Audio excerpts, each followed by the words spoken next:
Hi everyone, welcome back to another video from Tech for Gamers. Today I'm gonna be guiding you through how to download Roblox application on your Android device. First, go ahead and make sure that your Android device is connected to a stable internet and launch open Play Store. Now tap on the search icon at the bottom right and in the search bar at the top, type in Roblox. Look for this Roblox Corporation, this application over here, and tap on install to start beginning the download process.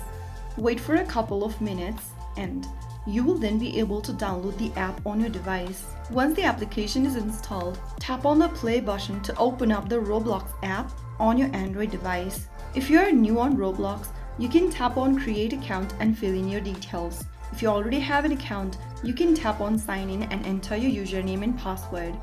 After you do that, you can explore millions of games, customize your avatar, and start playing right from your Android device.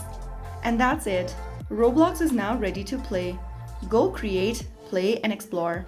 If you found the video helpful, don't forget to like, share, and subscribe. I will see you in the next video. Thank you for watching.